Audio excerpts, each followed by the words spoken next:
he's literally just the main character of the anime, right? Like, it's just undeniable. It's so ridiculous. And you're just like, well, how could Faker possibly win from here? There's no way. And it's just like, and then he just does it again, right?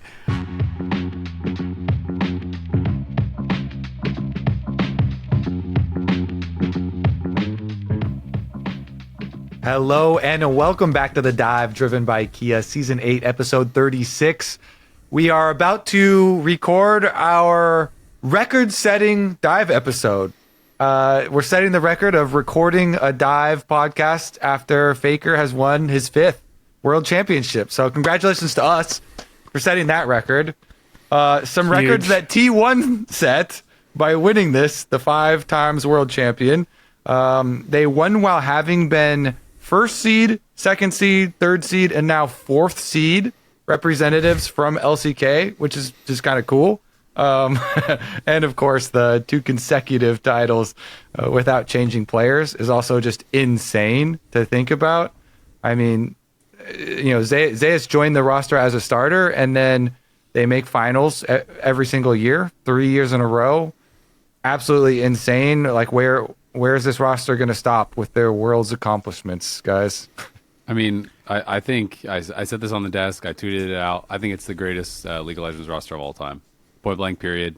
3 years, 3 world finals. They were 1 game away from 3-peating at Worlds. Like, how do you beat that? That's just insane. Also 1 game away of not even being at this Worlds. You know, going the maximum versus KT. So crazy how close they cut it sometimes. Yeah, I do think it's a really good, textbook ending after coming in as the underdogs somehow. And, I think they just try to make it interesting. I think they didn't want to be too dominant. It was very interesting in the LCK for sure. They struggled. Like, it's insane. It's hard to deny just kind of the magic that T1 has at Worlds, how many times they're able to step up. And, even at a time where Faker has not been this like dominant individual player, you look at game 4, the Silas game, like that Recon engage, especially middle where he steals the Recon ult, he E's Recon ults 1 person, then Protobelt flashes onto 2 more, charms them both up. Like, that was a game-winning play. And then the Galio play mid lane as well in game 5, that was a game-winning play. And it's just insane how clutch he is and how he has been doing this for 11 years. Like, it just doesn't seem to matter. Like, the guy is absolutely timeless. He can do it in any meta. He can do it on any stage. And when it's the biggest possible moment, he just steps up like every single time. And it's like, it just is almost boring at this point to call him the GOAT. Like, he is so far beyond every other player that has played League of Legends that, we were talking about this on the pre-show. Like, I think you have to start comparing him against the greatest players from like traditional sports and from the Olympics and from like other games, because it's like he is just, there's no one close, and I don't think there ever will be anyone close. Yeah, I mean, absolutely. And I don't know if I totally agree with the like getting bored. I mean, I guess bored of calling him the GOAT, but to me, I don't know, like anytime I see people hating on T1 or Faker, like it actually just surprises me, because to me it's like we're witnessing some like real life magic here. This is the kind of stuff that in a lot of years from now, people are still gonna be talking about Faker, and you'll be like, I saw him live. Like, I took a picture with him. I have a selfie with him giving a thumbs up. Like I think being able to witness this is so cool. And like, I'm just hoping he can keep going as long as possible, because it's just truly a treat to get to see. I mean, I agree. Like, he's a once in a generation player. I'm just saying, like, is he the GOAT? Like, this conversation is so boring because it's like, it's so definitively yes, and no one even has like a whiff of it. You know what I mean? He's like so far beyond. I don't mean at all that like talking about Faker's greatness is boring, because I agree. It's like, it is unrivaled. I think League could go on for another 50 years and you will probably never have another player as good as him. Like, he is just such a rare talent to have that level of longevity, especially in a game where it's actually harder to have that level of longevity because it's patched every 2 weeks. The game is constantly changing and evolving. To stay on top like that for so many years is just unheard of. Yeah. And I actually like too some of the conversations that have come up surrounding it. Like there have been a couple of interviews this Worlds where Faker and T1 were talking about the adjustments that they have made to his posture for the wrist issues because all of us are hardcore gamers. We play sitting in front of computers far too long, that more than is healthy for humans to do. And so it's such a relatable issue. And it's like, okay. And you saw how tumultuous it was for T1 when, they had to pull Faker out, how poorly the team did, even times when it's like, oh my God, you can see him like after games, his wrist would be hurting and stuff. And so, they made some big adjustments to his ergonomic setup, his position, to allow him, according to these interviews, to play without pain now. And that is amazing to hear because now you can extend all the years in the future that you're talking about that you can get more and more of these accomplishments from them. And talking about the different types of physical, restrictions that sometimes other sports athletes come into. Esports athletes, wrist issues is like one of the big ones, all these ergonomic ones. And we have all of our LCS teams and all, professional teams around the world that are always, hiring personal trainers and, focusing on these issues as well in order to keep everybody healthy so that they can have, long careers as well. I mean, I think it's a really interesting point and discussion because this is something that is talked about a lot in traditional sports with some of the greatest athletes, especially people that have really long careers.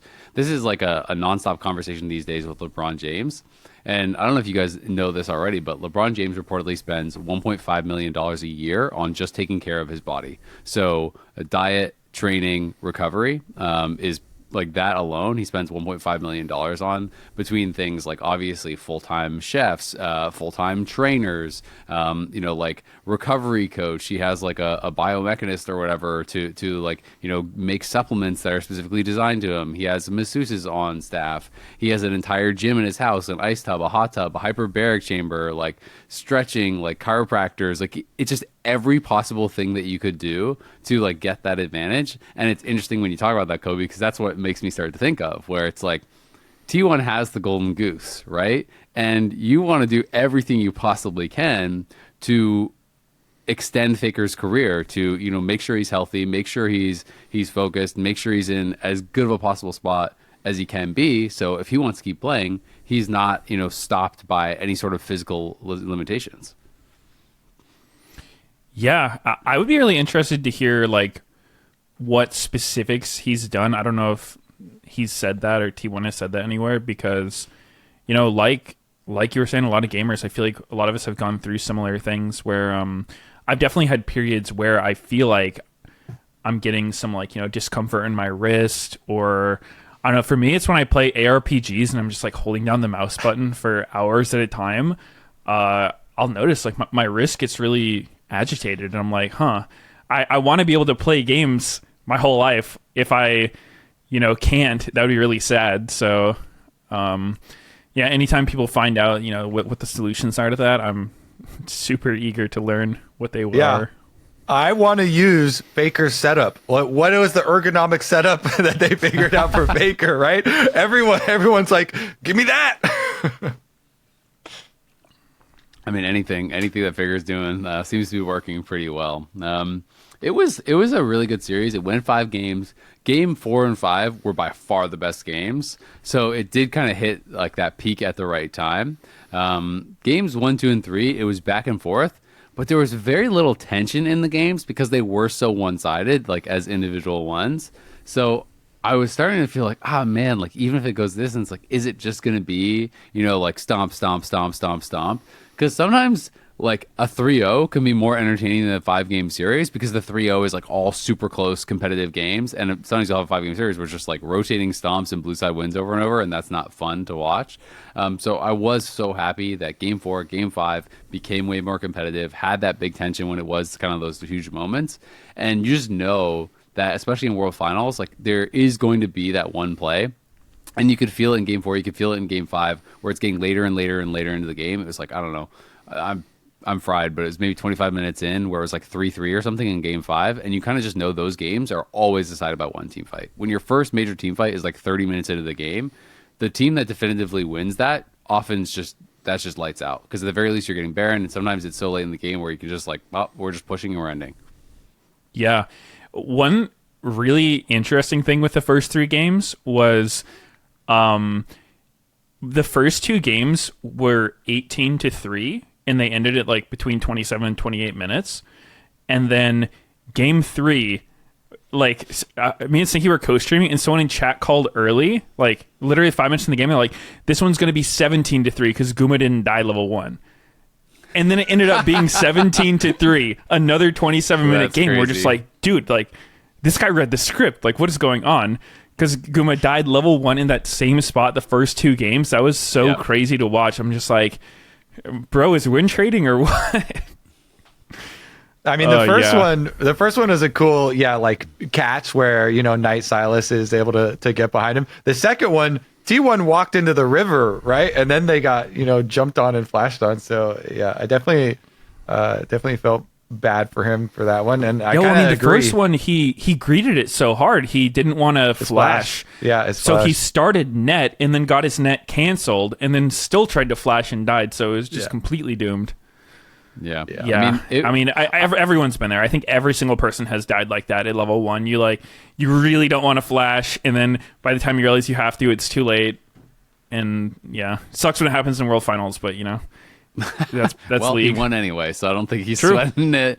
But I felt like the first couple of games, I don't know how you guys were feeling. After game 3 especially, I felt like BLG were just playing better, and I thought that they were going to win. I thought that they kind of had the edge in draft, because we've seen this a number of times. This was the same thing, I thought was going to happen in this series. It was the exact same thing that I thought BLG was going to do in their previous series, and they did it where it's like, these situations where if you're playing against someone and you don't think that they are a Yone specialist, a lot of teams have done this where they just leave it up on red side game 1. The team is basically forced to pick it because you can't give it over to the red side team. And then if they don't perform on it, you're kind of just like stuck in this spot where now you have to ban Yone on blue side for the rest of the series, which is like a really big draft disadvantage. And that's exactly what happened to T1 in game number 1.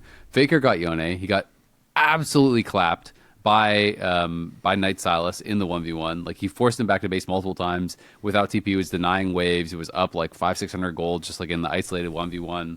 He super outplayed him in that early stage, and they forced the ban. So I was thinking, oh man, like this is actually pretty bad for T1.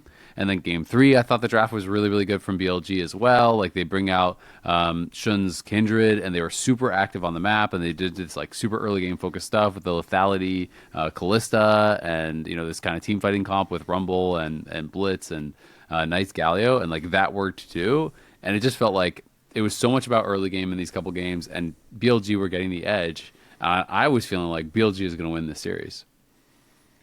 Yeah, it's cool because in tennis they have the term called breaking your opponent's serve, and so side selection with blue side in League of Legends is kind of like your serve. And by winning the coin toss, T1 got the first serve. But as you say, when you give over the Yone, then they're the ones who got kind of broken first on their serve, and so then it puts the pressure onto T1. If it keeps trading sides and we have blue side stomp, and we have stomps going back the other way, they're going to have to break back. And so then in the game number 5, then it's up to T1 on a red side draft to be able to break back, basically. And they ended up giving over to BLG Bins Jacks, Ari to Knights, on these silver platters, these like very famous picks for these players. And so then it put a lot of tension into the series by BLG getting to match point first really early on, for there to be more pressure on these big moments that ended up coming from T1 and from Faker, with having to clutch out with the Silas flank in game 4, and then having the re-engage from Zeus and Faker's Galio in game number 5, and having to be the ones to do it from the other side, from the red side. And even after, I don't know about you guys, but going into the game 5 after that draft, I was the most excited for going into any of the games from the drafts, because I thought that one was definitely winnable for both sides. And it's just so cool that it comes all the way down to our whole year of League of Legends comes down to one game. And then even more so, like we said, it's coming down to one team fight even in one game to fully break open and decide the champion. So I'm definitely with you, Azael, where it's like the beginning of the series, I was like, oh, not feeling so good. And then in game 4, you get some big plays and some excitement. And then game 5, it's just a really, it had a good crescendo to it. Yeah, I mean, I don't know. That ending was just way too perfect for me. Like, the whole game 5, it's been like the most bloody series of Worlds, just constant fighting. And then game 5, like, just nothing's happening. And it's just so much tension's building up. You know, both these really aggressive teams are just like putting on the brakes, playing as safe as they can. And you just know that first fight's going to determine the whole game. And then Guma dies. And I started, because like I was kind of shamelessly rooting for T1. I was like kind of freaking out. I was like, no, like he ult flashed, and then Ben gets on him and kills him, and then Faker just makes like the most crazy hero flash in turn onto Knight, and they somehow end up winning without their Fed 80 carry. It was so cool, man. Like that was great. It's like he's literally just the main character of the anime, right? Like it's just undeniable. It's so ridiculous, and you're just like, well, how could Faker possibly win from here? There's no way. And it's just like, and then he just does it again, right? We were looking at I don't know if you guys have seen T1's jackets, but like on the inside of their jackets, they have this basically like collage of all these like famous moments, all these famous T1 moments, and we were kind of talking about some of the like most famous, you know, Worlds moments and stuff, and going through, you know, all these iconic moments and things that have happened, and some of the most famous pictures and all these kind of things we're kind of you know thinking about, and when you go through and you just realize that it's like probably 80% of the ones that come to your mind are Faker moments. It's just crazy. Like, it's absolutely crazy. Like, all the most iconic images, all these things that first come to your mind when you think of League of Legends, when you think of, you know, the World Championship, are almost all Faker moments. And he just has them time and time and time again. And I thought it was really cool to see him do it on Galio, because when I think of what I thought was one of the greatest individual performances in World's history, it was actually 2017 Faker playing on T1. That was the year where Huni was on T1, or I don't even know if it was SKT at that time, but whatever. And they actually got 3-0'd in the finals by Samsung. But that year, he was going absolutely Super Saiyan. I remember, like, on Galio, watching some of these games where he would, like, solo kill his lane, he'd roam top, like Galio ult in, kill top, TP bot, kill bot. Like, he was just winning all 3 lanes by himself, and it felt like he was having to play at that level because, like, I thought Huni had a good Worlds, but the rest of his team was having like a lot of struggles, and you know, even with that kind of heroic effort, you know, didn't win, right? And so I thought it was so cool to kind of have, like, that's what it was giving me the flashbacks to, was like these heroic Galio performances, and him bringing it out again like 7 years later, and you know, having these incredible moments on it was like really, really cool for me to see. I also thought, or go ahead. Oh, I was just gonna say, even like game 4, it did look so bleak because, you know, BLG was playing so much better in the first 3 games. And then I think Zaya started out the game like 0-3 on Rumble. You know, he got dove twice, I think, and then his lane was pushing out. Sejuani walks behind him. He does the classic, like, I'm not even going to try to run away, man. I'm just going for the wave, like F this kind of game. And then Faker just like starts the spark of hope with like a solo kill on Ziggs. And that's just, I don't know. You can't make that stuff up. It's just too crazy. Just so fun to watch. I thought the game 5, the coolest part to me about them winning is that even that team fight, that this like deciding team fight, BLG are the ones who are winning it at the beginning. So like BLG, they get to match point first. And then in the game 5, in the critical one, looking at this team fight that's going to determine everything, they are I was like, oh my god, BLG are gonna, like, they're gonna chase him down. And then it's as soon as you see the teleport, you can tell BLG were thinking this too. Knight's like flashing forward, trying to catch him with the charm. Ben's teleporting to catch him. They're like, let's catch him. We did it. We killed Guma. We're going to take them all down. And then that's when T1 see their angle and they turn on you while you're teleporting. You know how bad that must have felt for Ben? You're sitting there in that channel of the teleport timing, just watching the game, the series, the championship, the year be taken away from you like that.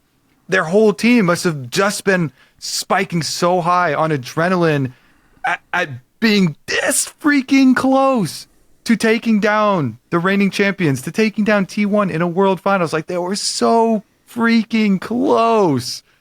That to me is like the craziest part. The slim margins that T1 have been able to win with this year is crazy. It's actually crazy. We mentioned having to go through regionals and KT coming down to the last game and then coming to the last game here in World Finals and the last team fight. And it's just like, oh man, they make movies for a living. Faker is just a freaking best entertainer I've ever seen. Best. Did you guys catch the Poppy ult from Keria as well in that game 5? So like there was when they're having that fight top lane where Faker barely ends up walking out and surviving, and it's kind of ends up feeling like game-ending fight. Knight was actually TPing from behind his tier 2 mid, and Keria spotted him, and you can see it only on the minimap, but he walks up and he max range Poppy ults him and cancels the TP, so Knight couldn't actually join the top lane fight.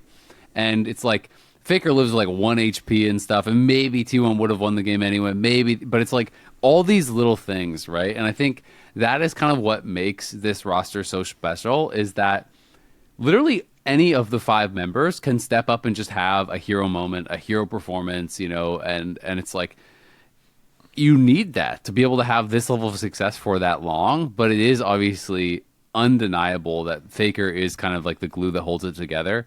Faker's legacy was untouchable already, but I've always felt like Faker having to swap out, and sub out for a while because of the health issues, and then seeing how this team played without him was like so crazy, right? This team that was the best team around all of a sudden looked like not very good. Like they look like a middle or low end LCK team. And it's like just that kind of X factor that he brings, like the leadership that he brings, the guidance that he brings, the direction that he brings in game is obviously some of those intangibles that people like to talk about, but it felt like it was kind of definitively proven. 100%. Man, I will say, I already was seeing a lot of Knight slander after this series, and I feel like it's so unjustified. I actually feel like Knight played a really good series and pretty incredible worlds. In the games that they won, Knight was monstering, and even in the games they lost, there was the Galio game was obviously not a great game, but like especially that last game, he was kind of like their big hope. He was 3-0 on Ahri. I thought he was laning really well. I thought he was playing the map really well. Like I feel like this guy had a pretty stellar tournament overall, and is so deserving of more credit than he gets. And it's kind of weird because it's like Faker is just like pushes everyone out, right? Like because he wins so much. But I feel like both Chovy and Knight are kind of in a similar situation now where people are just never going to give them credit until they win Worlds, right? But at the same time, like winning Worlds obviously is an individual accomplishment, but it is way more so a group accomplishment, like a team accomplishment, right? Like the best player in the world is not always going to be on, the world championship team. And I think that's just one thing that I guess like frustrates me sometimes about the discussions, because I think we can celebrate T1's greatness and like how incredible they are and how stellar they are and how they were able to, make this happen from a year that looked like they weren't even qualified for Worlds. But we can also still recognize like how well Chovy played, how well Knight played, and celebrate those players as well. And I feel like sometimes it becomes a bit reductive where it's like team A won and everyone else is trash. Yeah, definitely. And I like that you mentioned the Genji like Chovy comparison, because the series in a way felt really similar, because I think that On was kind of just getting destroyed, especially in the last 2 games. Yeah. And that's one of those things that when you're watching it on the, spectator broadcast, you can't really feel the pressure that On probably feels, because T1, from all accounts of people who play against them, they're just very good at like mind games and vision plays and the way that they work together. And so, as a support, when you're playing against that, it just becomes really hard to get down vision to, find picks. You're constantly getting picked off. You're scared of where you can go and whatnot. And so it did look like he was kind of running it down, but I do think a lot of that is like due to the pressure that T1's putting on you that you won't necessarily be able to recognize when you're watching it with like no fog of war and whatnot. So it's forced errors, right? Like it's like they're making you make a mistake by putting pressure on. Yeah, and I mean, dude, some of the plays T1 was making were... The one that really blew my mind was, I think it was game 4 when you remember the like 4v4 top situation around 7 minutes where they kept trying to dive BLG, and then eventually they did it while Rumble was bought with TP, and it looked like the biggest int play ever. I thought T1 had completely gone full desperate mode, and then somehow they just come out ahead with, 2 or 3 kills for one. Like Guma got left behind and died to, I think, the TP that finally came in. But like that play, I swear, you put 99.9% of players in that situation and their whole team dies. So just being able to pull that stuff off is truly what sets them apart. Like I was speechless from that one. Do you remember the beginning of that play? Because Guma tanks 2 tower shots as Callista, trying to walk over to the rest of the team that are doing the tower dive, and then he flashes. And so it starts out with him being at like 20% HP, having to use his flash to get to the rest of the team, and ulting Carrier. It was like very much like on the knife's edge. And the coolest part I thought about that one is it felt like they were timing Bin's teleport down to the couple of seconds, because Bin's teleport was about to come up. Like that was a very, very close timing. You're talking about them just staying up there and continuing to force the play. And they eventually do get the play off just before his cooldown even comes back up, before that response is there. So many small margins.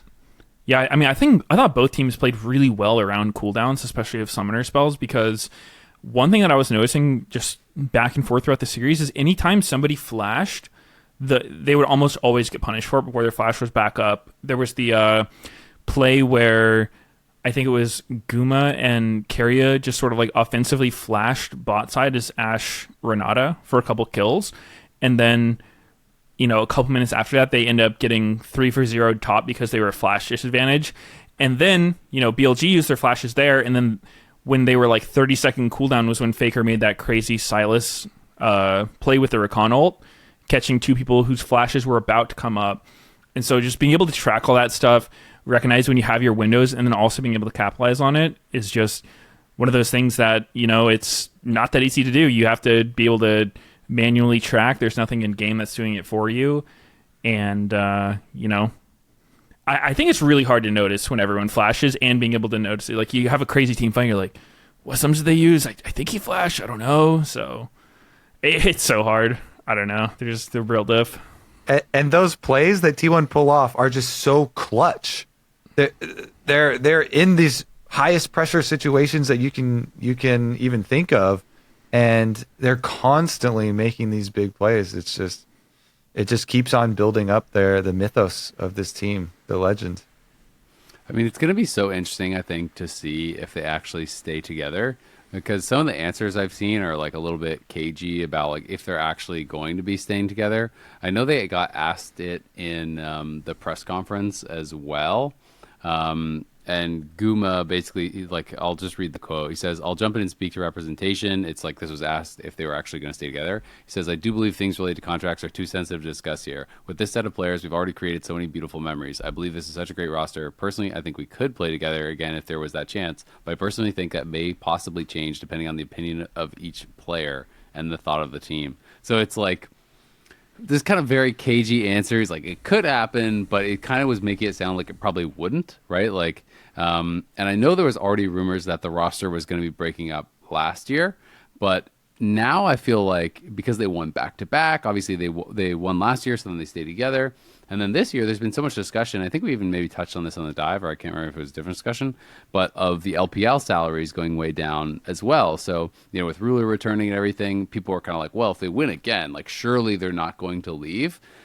And I feel like everyone wants to see kind of like how far can they go.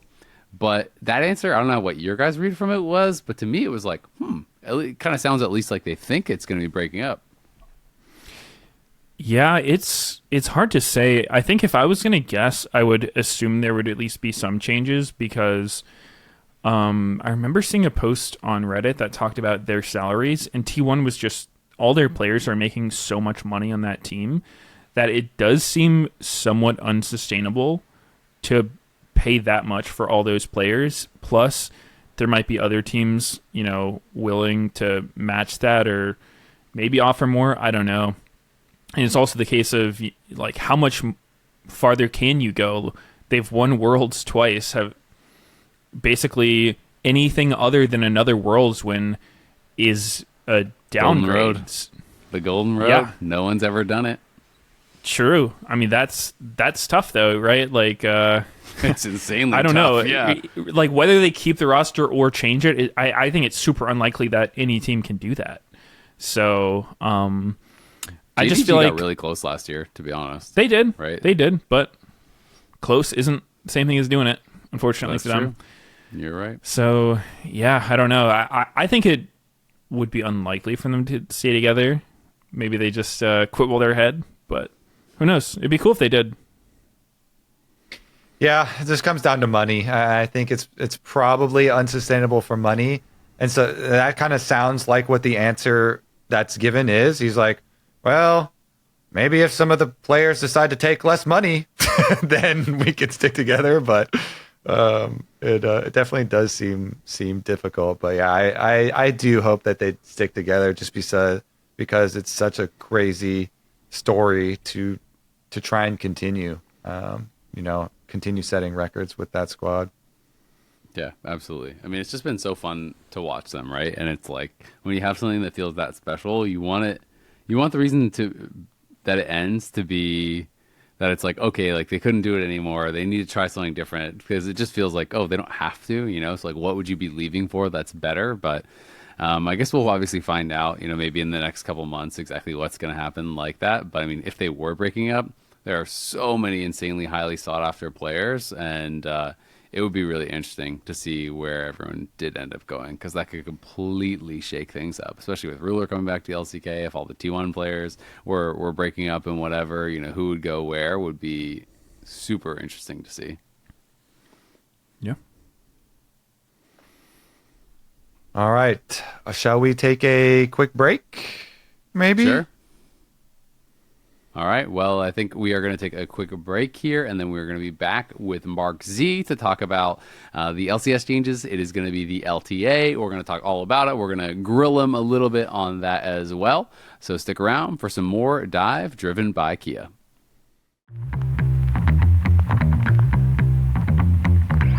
Hello? Bro, what are you parking? Seriously? What is that? Remote smart parking assist.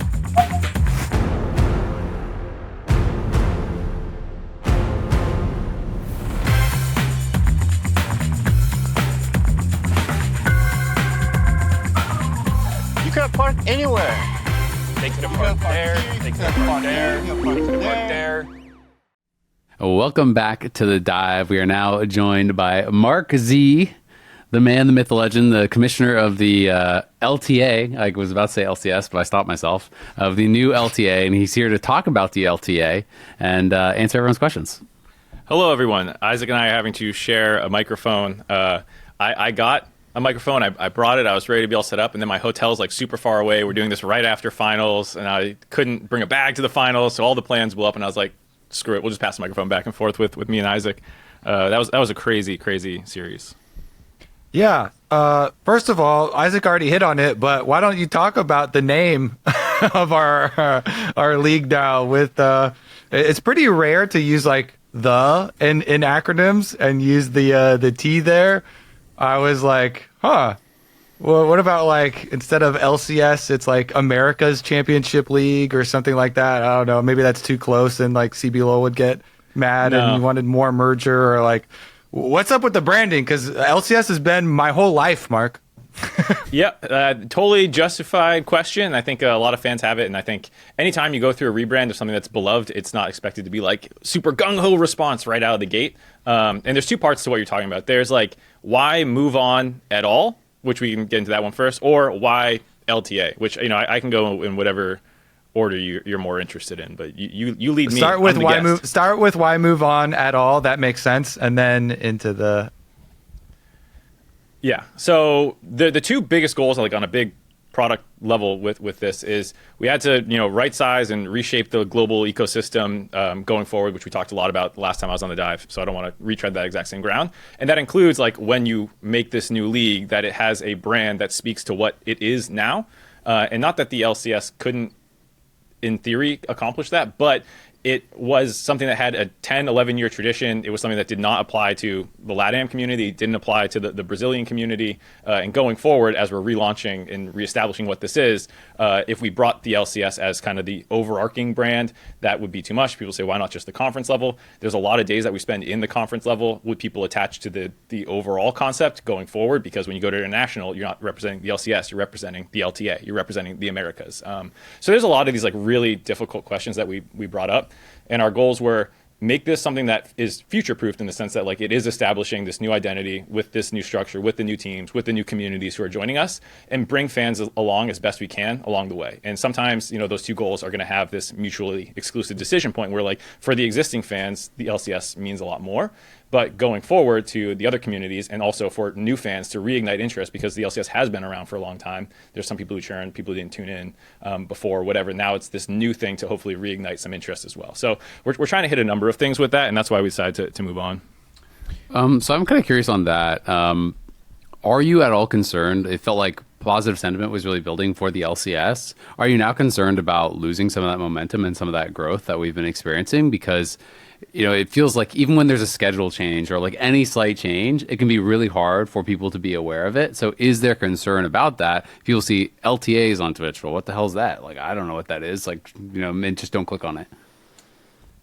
It's definitely a concern and something that we have to do a good job navigating. But I would say that has kind of been the last year for us in general, where every 2 steps forward, there's 1 step back. It felt like with, you know, we changed to one road show, we had those break weeks, we had these different things. And people, I think, to your point, still left the year ultimately very, very happy. And I think there is going to be this moment of mourning and where people are upset about the LCS changing to the LTA.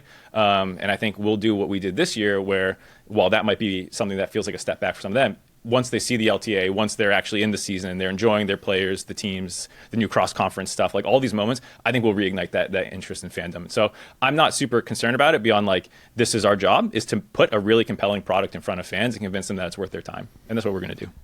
Are we gonna actually on that end? Are we gonna use the LCS Twitch channel and convert it, or the CBLOL Twitch channel, or is there a way to like put followers of both onto the new channel? Or so I don't know if we're supposed to comment on that quite yet. So I don't want to say anything, but our goal is to make this as easy a transition as possible for fans. That's absolutely something that's important across all social channels, however you followed the leagues before. I don't think our goal is to be like, here's 9 new channels to follow or something, you know, like that would be a flop for us. So I have a question. Hit me. What does the L stand for? I know it's the Americas, but like, what is the L? So this is actually such a great point to bring up about, because it ties into what's the T mean as well, which is like, if you look at a lot of the tri-codes, because that's what they are, you know, the kind of the brand tri-codes, like a lot of them don't translate directly to like what the legal entity is comprised of. Like I think LCS was actually League of Legends Championship Series. It was not League Championship Series. That's what people kind of changed the acronym to. LCK, I think, is League Champions Korea or something. But that's not like, it's the League of Legends Championship of Korea or something. Like it's pretty common for the tri-code to not 100% match what the actual legal and brand name is. And so for us, it's League of the Americas, LTA, and that's where, you know, some of the people are like, the T doesn't have a specific thing that it means, which, you know, is something that, you know, we can talk about now that, unless there's more questions about the previous LCS brand moving on. No, you can go. No, I'm just right, curious. I didn't know what the L stood for, is all. Yeah. It stands for league. The reality is, I saw the front page post that had a red. There's like, why not call it the LCA? And I'll just say that, like, if there's any really obvious tricode combination with brand name, we explored it 100%. You know, I promise you we did. The difficulties are just that we are making something that is cross. Kind of global in a sense, where we have to register a brand and a trademark for both the legal name and also the tricode and this sort of thing across multiple territories. So we're talking U.S., Brazil, Canada, Mexico, Argentina. I think we had 10 major markets that we had to find space that we could carve out and, you know, have this be something that is going to be protected in those sorts of situations. And that, you know, limits your options pretty substantially. And so what became one of the important things for us in making a decision was what's going to feel good to say. Like when we envision people having conversations on podcasts like this, when we're saying LTA, does that like come out of your mouth well? Or if we did like a quad code like LLCA, like that feels worse, even though it might represent the acronym better. You know, like, so that was sort of like our thinking was, well, how's it going to feel for fans to talk about it, for the personalities, when Captain Flowers is like, you're LTA champions? How is that going to sound? That matters a lot to us. And LTA, I think, actually does have a good like mouthfeel, which might be a weird thing to say, but like, try it on. And then good the other mouthfeel. I'm just Love a saying. good mouthfeel. Me too. You know, Mark used to talk for a living. Like you're good at presenting these things. I like that. Yeah, I'm just saying, you know, it is something that matters when you are having these kinds of moments, and like how people are actually going to attach to it is how I think you use it. And that's true with the League of the Americas as well, where we considered throwing in a T word to like justify it a little bit more. But that just complicated League of the Americas, which is a very solid concept and a solid vision and pitch for what the brand and the product is. It's the League of the Americas. That's what it is. And League of the Tournaments of the Americas, or League Trials of Americas, or League Tribunes, or we tested a lot of them. They complicated what that product was, and it created something that was harder to say than these are your League of the Americas champions or something. You start having to throw more words in, it becomes word salady. And so we feel much better with having LTA be good to say, League of the Americas be good to say. That's what matters for how people are going to be talking about this in the end. I'm really curious, how much do you care, and like how quickly do you actually expect people to adapt to this? Because when I think of, you know, one-to-one comparisons, maybe it's not, but like close enough. You know, I think of Toronto sports stadiums, right? When it changed from like the Sky Dome to, I don't even know what it is, the Rogers Center or whatever, you know, and like Staples changed to crypto, but everyone still calls it Staples. Everyone still calls it the Air Canada Center. Everyone still calls it, you know, like Sky Dome. Everyone still, you know, like they call it by these old kind of like iconic things. Like, does that actually, is that concern for you guys at all? Because it does feel like you're trying to change, you know, 10 years of habits kind of overnight. I mean, Disguised Toast joined, he wasn't even in the LCS, and he tweeted, his quote tweeting the LTA announcement is, just join the LCS. And it came from the LCS channel. So I think there's going to be this period of time where it is transitioning and people are going to mess up. I expect one of you on the broadcast to say LCS when you shouldn't. I don't know who it's going to be. We're not going to fine you. I might correct you on Slack, but you know, it's not going to be this thing where I think we're super concerned about. There will be this transition period. Like that's fully expected. And there's always a period, not just of like getting the habit down, but like the excitement down. Like I remember when the LEC rebranded, that took time. If people remember back then, it was not immediately loved. People called it LEC or whatever for the longest time.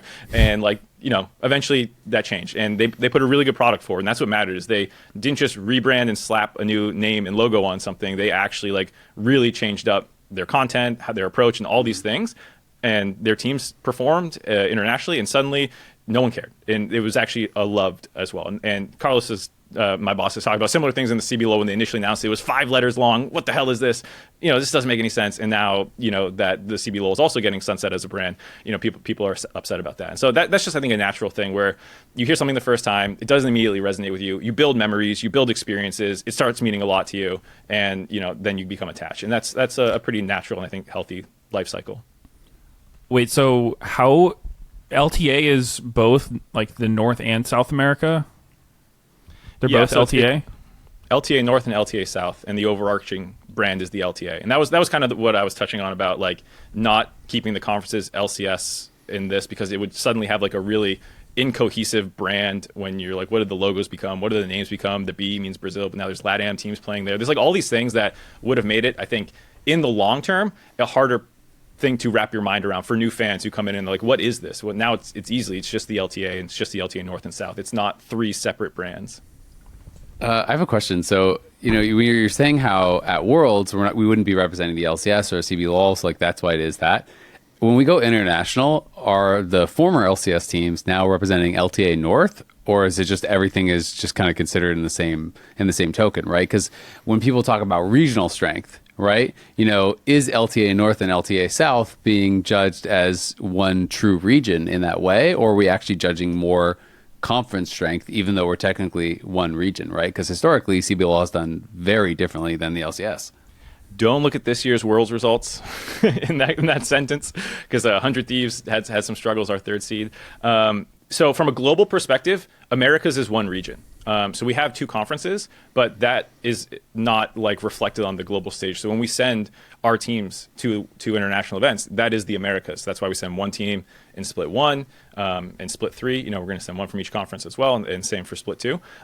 So the perspective for the sport is that we are one region. For fans, like, we expect for initially people to really latch on to what they liked before, and they're still we're not trying to be like kumbaya and everyone needs to support everything. When we get to these cross conference moments, we want it to be hype, we want it to be trash talk, we want pride on the line, we want these sorts of things. And then when we go to the international stage and we're representing Americas, like, I want Brazil, I can speak for me at least so far, like, I want Brazil to do well, to like show up, and I don't think everyone's going to have that perspective, but I think some people will, and I think that's our goal. For the people who can resonate with that, cool. If you just want to rep LTA North and that's like what represents you, that's fine too. See, I want them to do well, because then if they do well, we can take credit for it. But if they bomb out in play-ins, Mark, then I don't want it to besmirch our good name. No. We're training them up. They're gonna surprise everyone next year, and it's gonna be because these cross conference levels of play where we're scrimming each other more and stuff like that.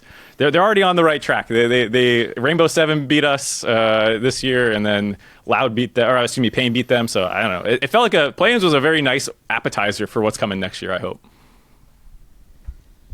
It'll be like cheering for Europe when NA is knocked out. Go West, but yeah, we all pretend that that's Europe, man. That's not us. That's Europe. Yeah. They flunk out.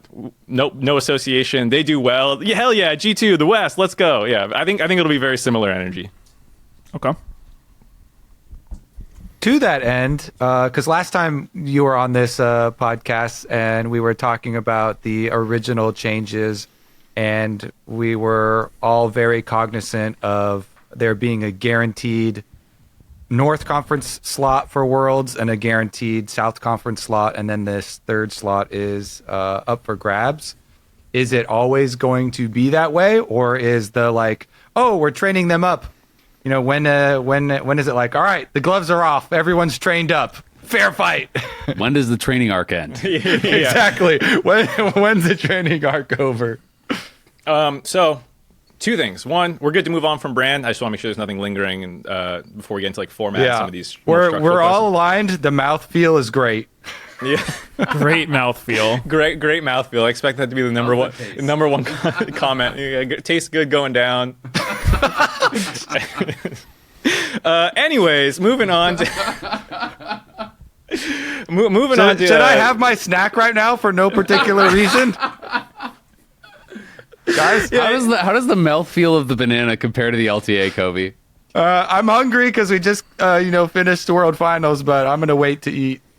All right. Well, you can choose to eat while I ramble on. One thing for the entire product pillar, one of our main product pillars is innovation, and so just as a concept of like, will things change? If they make sense, absolutely. That's what we want to do. Our split 3 is crazy. I think we'll get into that at some point too. But like, we're always going to be wanting to push the boundaries and be at the forefront of things. So anything's kind of on the table for the future a little bit, where it makes sense. We think representation is really important. I've talked about this before. Worlds, everyone has a limited number of slots. Whether or not that's actually the top 16 teams who attend, representation matters for communities and fandoms to be able to go out there and play. Pain getting their first match ever against Faker was like huge in Brazil. And so what these things can do matters a lot. And so that's why for the first year, we absolutely want Brazil to still see an international stage, or excuse me, I should say the South, because who knows who's going to represent them. Could be a LATAM team. But it was important to have these communities have opportunities to make it to the international stage for us. In an ideal world, I think in the future, and we can test this as we go on, but like it is close, it is competitive. That hasn't always been the case, and so we didn't want to take a massive leap of faith right out the gate that they're going to instantly be ready to be fighting for world spots. And so there was some extra, consideration for how do we get representation onto the stage. But I don't think that's like a core pillar that it's always going to be forced. I think we want to get to a point where we feel good that the matches are competitive and things like that. So something that I think people kind of immediately latch onto, obviously format is always a really big topic of conversation. And I think especially with our hardcore audience, they want best of three. And then we had this year where we had TL being really competitive, with almost beat T1 at MSI, almost beat T1 at EWC. They swept Fnatic in back-to-back series, and then FlyQuest almost beats Gen G. And there's like all these things, and we're like, all right, we're heading in the right direction. We're doing it. We're getting better. The gap is closing, and now best of ones. And what is the response to that? Like, was the competitive side kind of taken into consideration? Is it more of just like a scheduling thing, or like this just, is more entertainment focused? Like, what is the logic of having the best of one split? So 2 answers to this as well. One is, what is best of ones good for, and why do we like best of ones? And separately is kind of the question of like, how important is best of threes or whatever to the actual competitive growth of an ecosystem? We can talk about either one first. One is more of a personal opinion maybe than like a product vision point. Obviously we see value in best of threes because we moved to best of threes in summer. And so we have best of threes in split 1, we have best of threes in split 3. So it's not like we have any issue with best of threes, as much as I might be about to poo-poo them a little bit. But talk about TL's success. They did that in best of ones. They went to MSI and they beat Fnatic there. And then they had like a week in 2 weeks of games before they went to MSI on best of threes. Like, I don't think that... It's about the quality of games, not the quantity. So, like, I think G2 made World Finals playing best of ones. They won MSI playing best of ones. Team Liquid made MSI Finals playing best of ones. I think CLG Spring 2016 was also best of ones. I think it moved to best of threes in summer of 2016. So, like, teams have had success in best of ones. We moved to best of threes for a little bit. Teams did not perform on the international stage better. I think it can, and I'm not saying it's totally wrong. I think it can lead to improvements on stage and these sorts of things as well. But I think it falls so far down the list of other things, like how is your team environment? Was this roster well comprised? Are you getting a lot out of practice? Do you burn out? Like, all these other things will take so much more precedence over the format on stage that I think the other product concerns that we were focused on for this second split, was why we chose to go for best of ones there. So it's not that I don't think best of threes can help on a competitive level. I think that it's very far down the list of reasons that teams perform well. Europe had more best of threes than us last year, didn't make it out of group stage. There's so many counter examples that it's really hard to bet like what we think are core product features for Split 2 on this idea, because who really knows, especially when we're going through so much other upheaval. So, you talk about some of the like other factors that you were kind of weighing. Like, what are some of those other factors then? Like, what are some of the benefits, right? Because you're talking about, okay, best of threes haven't, proven that they're making us perform better internationally, so we are willing to lose that for presumably gains elsewhere. What are some of the gains that we're getting elsewhere, maybe? A lot of it is about like brands and getting players out there and new teams, new organizations to new communities who haven't watched each of the other ones before necessarily. So when we tested, and I tried to stress a lot that this is a test in summer this year, it was to make sure that best of threes work. So we could use them this year in the launch year and not be testing best of threes as we're launching a new product. So that was actually a pretty intentional thing to do best of threes this time, but it wasn't like we're promising to do best of threes forever, because what best of ones give you is every team plays every single day on the stage. This means more interviews after games for when you're trying to get pro players, personalities out there, because you don't do an interview between series or whatnot. It's only half the teams coming through the studio in the day, so making content, doing pros, doing these sorts of things. It was harder in summer. There's something that I heard from people. It's like, it's hard to get some of these guys in studios when they're not playing that day for content or whatnot. Teams said that, we're only activating our channels really one day a week. We can react to other teams and games and stuff, but it's not our team playing. So only playing one day a week can have some implications as well on businesses and trying to grow channels and these sorts of things. And so best of ones give you a lot of opportunities to, especially in Split 2, which is why we're doing it in Split 2, when that's really the biggest chunk, because the first one's kind of this like tournament vibe for Split 1. It gives people a ton of opportunity as our partners and the players coming in, joining the scene, the LATAM team to introduce themselves and all these sorts of things to get more opportunities. And I think if people remember, after Spring Split, it was best of ones. And I remember the top comment in one of my videos was, that was the best split we've ever had. And it was spring last year and it was best of one. So I think people see it as a step back because of the best of three in summer. That's not our perspective. There's definitely people who the reasons I just listed, it's not going to resonate with them because all they care about is competitive. And like, okay, I hear you. I'm not telling you have to like best of ones, but there are a lot of product benefits that we're going to get, especially for what's going to be our first real big split to go back to best of ones, especially for right now. But like everything else, innovation, and we're always going to adapt. Okay, then we can kind of move on to something else maybe. I know a lot of people had questions about, brands leaving the league and things like this and changes, right? Obviously CLG became Energy and then Energy just kind of immediately left. 100 Thieves obviously, has now, my understanding is they sold their spot, but they're taking some sort of, interim like provisional spot. I'm not sure exactly what the language is for that. Apologies. But people are very excited, obviously, about Disguise coming in. That seems really cool. Some of the rumored R7 rosters seem really cool. But can you talk to us a little bit about, like, what does the 100 Thieves move actually mean? Like, are they just on their way out of the league and, this is us just trying to get them to stay for a year? Or, like, what's going on with all the different changes? So, quick note, Lion Gaming is R7 because you're good. Yeah. Excuse me. Yeah, it was because it was R7. They did like a merger with K6, and then they brought back the Lion brand. So a small correction. But so 100 Thieves, the provisional guest slot, basically, as we were going through these things, we were in conversations with a lot of teams, and as 100 Thieves kind of put out in their post in their video, they talked about as a business decision, this was something that they felt they needed to do to be able to take a buyout and invest for the long-term health of their company with that. And our perspective was, okay, well, what do we want to do with this slot? Do we sell it? Do we do this? What do we do? And I think it turned out very well because 100 Thieves ended up going to Worlds. But our decision was like, hey, it's a brand that resonates with our fans. So we'll buy it back. Don't sell it to someone else. We'll buy it back and we'll give you this temporary 1-year provisional guest slot and we'll evaluate. Let's take it step by step. The assumption is that, we'll see if there's a better partner in the future. But while we're moving into this new LTA era, we don't want to lose one of these brands that means a lot. And they still really like League of Legends too, those guys. So like they were happy to be able to stay in the league. We were happy to keep a brand and partner that people recognize. And, it was like, let's solve this problem for now. We'll take another look at it. We want to move quickly though and, have some certainty so people aren't being like, what's happening in 2026? Like we'll get there, but that's for the future for now. And let's get 100 Thieves as a brand that people like back in the league for the 2025. Hope that makes sense.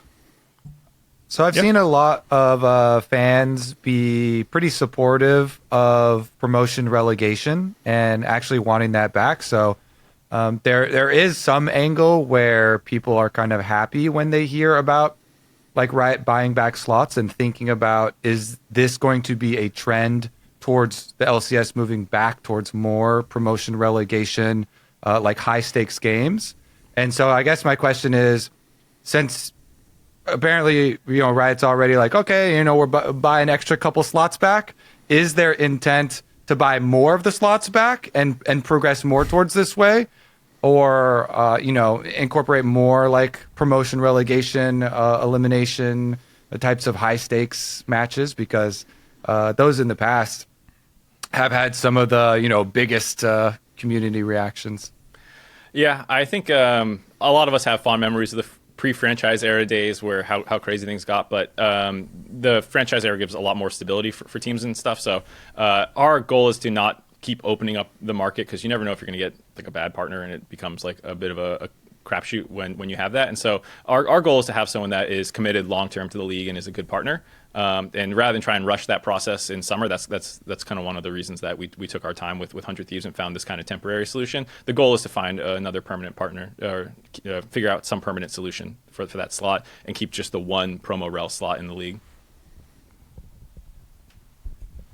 So basically, like, would it be fair to say as a TLDR, it's like this is temporary. You want someone who's permanent, but if you can't find a really good partner, then it will just remain as like an interim thing.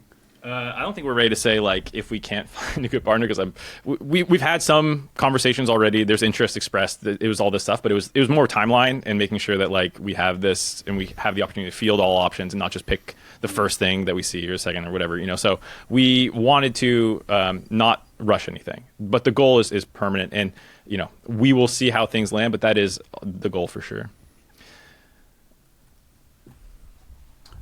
Cool. I know another thing that was obviously a big topic of conversation was Split 3 and just how kind of complicated it is, right? Like, I feel like I have a pretty good grasp on it now, but I will admit I watched back the video a couple times to feel like I had understood it. And then, I was having a conversation with Raz, and he's like, it works this way. I'm like, does it work that way? Are you sure? I thought it was working this way. And he's like, I'm certain. And then you told me it's working a different way too. So there is some confusion.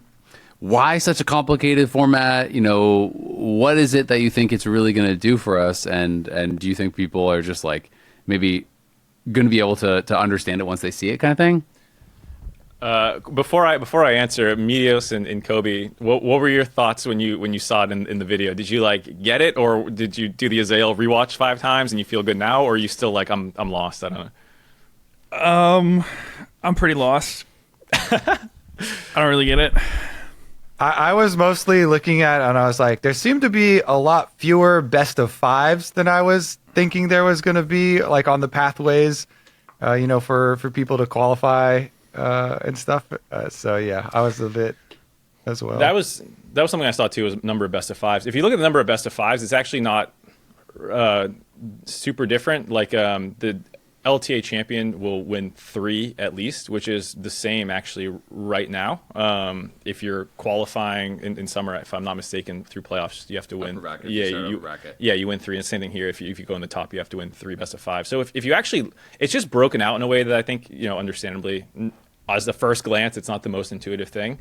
But I think one thing I saw a lot too was like regular season. Oh, they're eliminating people in regular season or this or that. And I think the concept of regular season just doesn't even really apply to this. It's more formatted kind of tournament style because the first week is based off 1 through 8 seeding of Split 2. So you kind of go in, and there's 2 metaphors I make for this to help explain it. One is, and it depends on who you are, which one connects more, I've learned. There's a ladder system, we call it, or kind of like modified Swiss if either of those work, because after the first week, teams will, based off match and then game record, pick teams who are better than them to play. But because it's by game record, a 0-2 team can pick a 1-2 team after week 1. And so what you're probably going to see is teams with lower standings pick teams close to them in the standings. So you'll have the lower teams playing and then the upper teams playing. And it'll play kind of like a Swiss, where teams are playing teams around their skill level to try and climb the ladder. And that's kind of where, it's the pick and play stage and then the elimination stage.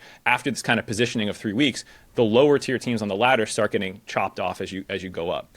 And it plays, I think, a lot more like a Swiss in that sense, where you have a couple safe days as you begin positioning, and then the pressure kicks on. And the goal is to have really high stakes games, the whole split. When you look at the calendar, which we didn't get super into in that, because there's a split at the beginning, this is all a little bit later on in the season. So teams have had months and months and months to scrim and practice and get good and all these sorts of things. And, the concept of a regular season at that point in the year feels like, you've seen enough of these teams. Let's get into some important matches. And so people are picking their opponent on stage, which is going to be sick to hear, why'd you pick this team? I think it gives a lot of great content opportunities. It gives teams the ability to call their shots early on. And it will, I think, lead to really, really hype matchups because the stakes are really high. And then you go and have the Americas level on top of that at the end. So the system, I think, is going to be really, really sick, even if it's like the first time you hear it, you're like, what the hell is going on? The real simple TLDR is at the end of every week, people are basically going to pick who they're going to play next week. To me, the format sounds really fun. I guess my concern is, we were talking about this a little bit before, so I'll let you explain it, but the way that all the teams qualify through Worlds. So to be the LTA champion, you have to win 3 best of 5s, but how many best of 5s do you have to win to get a slot at Worlds? Because I think that is where people really want, especially since we lost a slot, we want to make sure these are our absolute 2 best teams. We don't just want like a quick upset and then someone's through and then disappoints.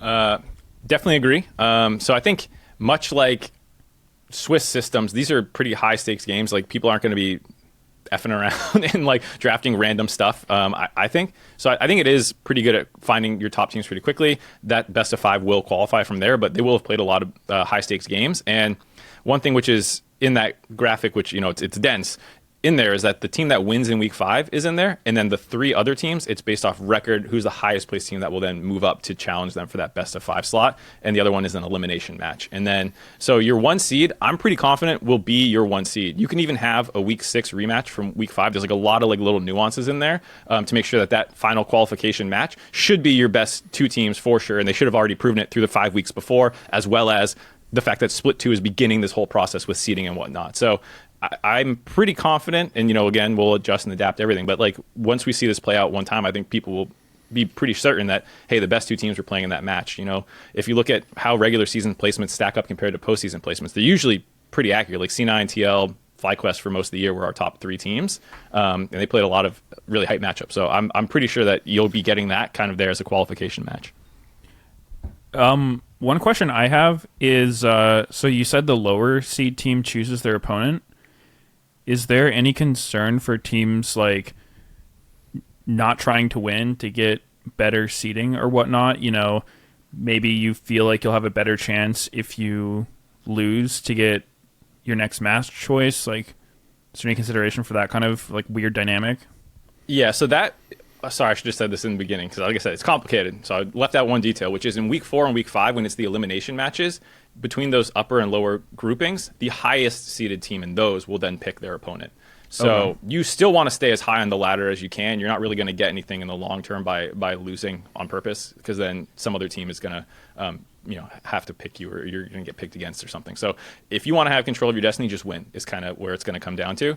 And I think in the upper part, there's some winners matches as well, where the 2 winners from week 4 play in week 5. It's not a choice up there, but the lower part remains a choice for teams. So be seeded well. Try really hard in split 2 to have a good seeding, because it's going to influence your choices in split 3, and then try and win all your matches in split 3 to keep control when it gets to the elimination stage. So forgive me again if I get anything confused. It's complicated. But so you essentially, like, yes, we have all of this Swiss format, as you want to call it, or like this essentially what is basically a BO3 bracket, and then at the end there is a best of 5, and that one best of 5 would immediately qualify you through to Worlds, right? Yep. Okay. So then does that team then continue on and still play in the rest of it, like for to try to win the title? Yeah, so from there it becomes a little bit more like a playoffs, where it's best of 5s the rest of the way through, and there's the 2 number 1 seeds coming out of the conference portion of play in the upper bracket, and the lower bracket is the 2 other teams. So it's a top 6 playoffs effectively from there, with the winners match kind of moving you on further because of the seeding.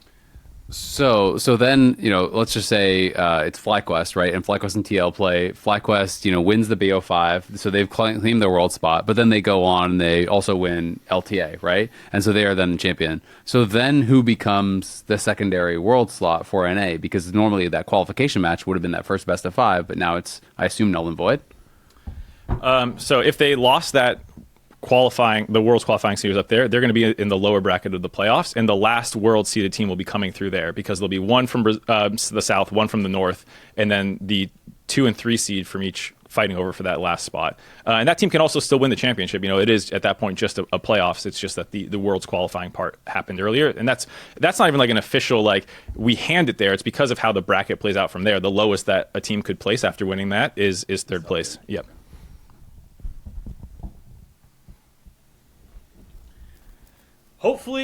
Hopefully slightly more illuminated on the bracket. I'm sure when people start getting into the season, they'll as we keep talking about it, it'll be a lot easier to understand.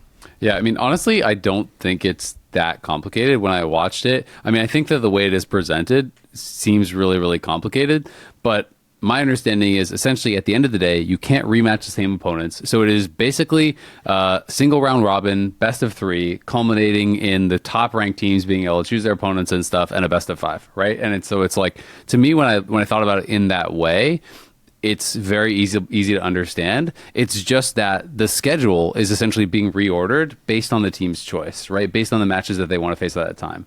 Yeah. That's actually a very good way of thinking about it as well. The only other wrinkle I'd throw in there is if you do so bad, you can get eliminated before you complete your round robin. Much like in Swiss stage, if you are just bustering out, you buster out. And I think that's one of the things that can lead to drags in regular seasons and things like this, is when the pecking order is clearly established. These are basically participation games at that point. We don't want participation games in summer. That is one thing I actually think is honestly a real positive, because it does feel bad sometimes when one of the things that is always sometimes my frustration is you get to the end of summer split and a team that's like already fully eliminated, playing a team when they're fully eliminated can sometimes be pretty different than playing a team when they're still in the running and like they don't necessarily have to care anymore. So like a win, at the end of the split is not always equivalent to a win at the beginning of the split. So I do think it is actually nice that teams that have no chance are kind of knocked out earlier, and it hopefully creates less kind of like dead games or less games that people shouldn't care about. Yeah, I mean, that is one of the key goals, because we always see across the year viewership split to split to split usually declines. I think it's because when you get into the regular season of a potentially a third split and you're watching games where people are knocked out but still alive kind of thing, like we did not want that there. And the other thing, to kind of go back to best of ones for a second, is it's supposed to build across the year. And one of the things is like those are going to be really high stakes games in summer. We still wanted games where people are on stage getting comfortable and they are participating. We do want brands out there. And if you're doing best of threes the whole year, the amount of times that teams are on stage is a little bit lower. So that was one of the other things. Was split 2 will be a lot more about exposure, giving teams, players, fans the opportunity to connect to what matters to them. And then when you get to split 3, it's like, all right, lights are on. This is where, you better show up, and teams will, or fans will hopefully have that connection to a team then to really be invested when they do well. Cool. Yeah. I mean, I don't have any more questions on the format. I kind of think it's cool that we get more like tournament feel in the various splits, and we are going to get some variation. I did want to confirm though, are we keeping some of the good things that we did this year, namely continuing to play on live patch and focusing on very short turnaround times between games, despite the different formats of those games that we're going to have? Because I think that's something that fans really enjoyed: short turnaround time and live patch for sure. Absolutely, live patch. Transition times are something we want to keep as low as we possibly can. So yeah, definitely. I think split 1, we're still going. There's some wrinkles that we're going back and forth on, so I don't want to like lock us into anything yet. But like Fearless will be the first time Tier 1 players are going through that. It's a little bit more complicated of a pick ban process. For regular season, we were down to 8 minutes between games. Or that was the goal. I think we hit 9 a bunch of times, but like it was 3 minutes for subs and side selection, and then 5 minutes to draft and players had to go to the bathroom. And I don't think we want to stress them out a ton during split 1. So split 1 will probably be 12, which is usually the standard between games, versus like the really fast paced one. But that's because it's Fearless, and we don't want to just have it be kind of a shit show. Sweet. Well, thank you very much. Do you have anything finally you want to add? Well, okay, cool. Well, hey, hold on. I have something, just shout out like fans and whatnot. I thought you meant like anything else. If there any other questions, I'll take them. But no, I appreciate you guys letting me come on and hijack the finals episode to talk about this stuff, given that it was so close together. It just made sense. And, I know there's a lot of information. It's going to take time, both in terms of like understanding what all the changes are, and dealing with the fact that things that you might have loved and watched for years are going to be changed a little bit. But I think for fans, I'm just promise that it's going to be sick. It will be fun. It's going to be North American League of Legends for North American fans. You're still going to see your favorite players going at it. Basically, you're going to have Azael casting games, Kobe, Meteos will be around doing dive co-streams and whatnot. I assume like it's gonna at the end of the day be something that fans I think will find pretty comforting still, and something that they're going to really enjoy. Nice. We got the patented Great MarkZ guarantee. It's got great mouthfeel. it's got great mouthfeel. The LTA's mouthfeel is unmatched. It's like when they have rebrand on like Dr. Pepper or something. It's the same great taste, new brand. Exactly. All right. Well, thank you very much, Mark. Appreciate you coming on and taking the time. Mark just flew to London, so you're probably super jet lagged. And also, congrats. Just had your honeymoon. There you go. Oh, he's married. Cool. There you go. All right. So appreciate it. And that's going to do it for this episode of The Dive. So if you are watching, The Dive driven by Kia. Thank you very much, Kia. You're the best. Remember, if you're watching us on YouTube, hit that subscribe button so you don't miss an episode of The Dive. You can also check us out on Spotify, Apple Podcasts, and pretty much everywhere else you do listen to your podcast. This is likely the last episode of the year for The Dive, 2024. It's been a great year. Meteos joined. This guy left. And I want to give a big shout out to all the fans who have been watching. It's been great viewership. And I've actually been shocked how many people listen on the audio only stuff now too. Like there's such a massive group of people that are listening only on Spotify and everything. So really appreciate that. So shout out to all you and for making yourselves known too. I know anytime we're at an event, there's so many dive listeners who are coming up and telling us that it's one of their favorite parts of the LCS, and will hopefully be one of your favorite parts of the LTA as well. So we will see you all next year.